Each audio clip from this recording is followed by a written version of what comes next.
For us, the transition in design from Batman Arkham Asylum to Batman Arkham City was a massive creative and technical overhaul. Every aspect of the studio really had to rethink what it was to deliver a game that genuinely makes people feel like Batman. And for us, I think Arkham Asylum did a great job of creating an atmosphere and a kind of intensity. And for Batman Arkham City, we're taking that out onto the streets of Gotham City. So the game takes place within a walled-off district of Gotham City, which is now this sprawling super prison called Arkham City. So, Batman Arkham City is not a sandbox game, but it's not a tight linear narrative game either. It's somewhere in between. We still tell an incredible story with all that same intensity, but we really give players that sense of freedom of navigation that I think really suits Batman as a character. Rather than just telling the story through cinematic cutscenes, we wanted to fill every inch of the game world with narrative components. So while we've got this incredible core narrative path, if you go off the side and start to explore the back streets and the back alleys and rooftops of Arkham City, there's also story in all of those aspects as well. So if you listen into conversations that thugs and other criminals are having around the game world, you will get narrative information from them. If you have conversations with some of the political prisoners that have been thrown into Arkham City, you'll also get story from them. I need details, Captain. Tell me everything about him. For us, high-impact combat is a massive part of it. Stealth components is a big part of it as well. Incredible story and narrative, the rogues gallery, that's a big part of it as well. But Batman is also the world's greatest detective, so crime scene investigation and forensics is a really big part of who he is as a hero.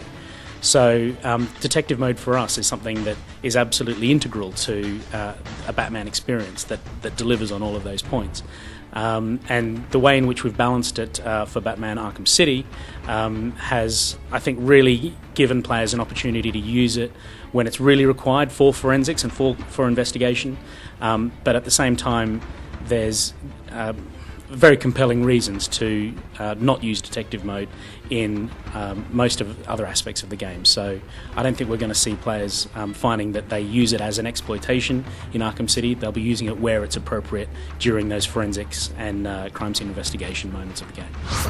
Heads and tails, kitty cat.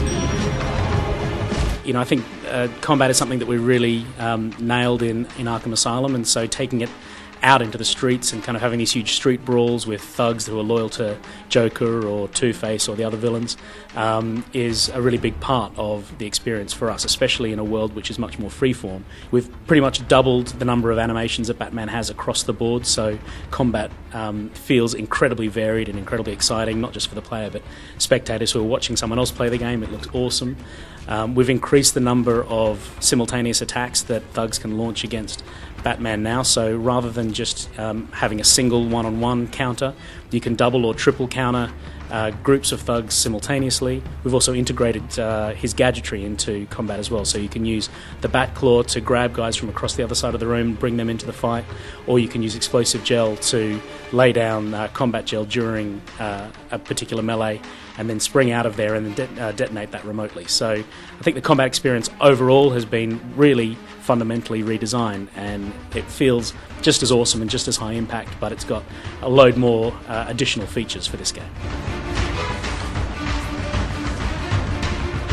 The stealth component of the game is a big feature for us because it provides a great change of pace. Being out in the streets, having these brawls with groups of guys, flying around, gliding between the buildings of Gotham City is very high impact and very, very fast. So we really drop the pace down in stealth moments where you get to feel like this predator striking from the shadows, which is a really significant part of the Batman experience for us.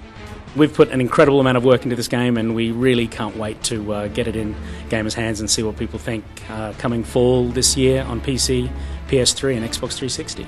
Nice of you to say, but you of all people should know there's plenty wrong with me.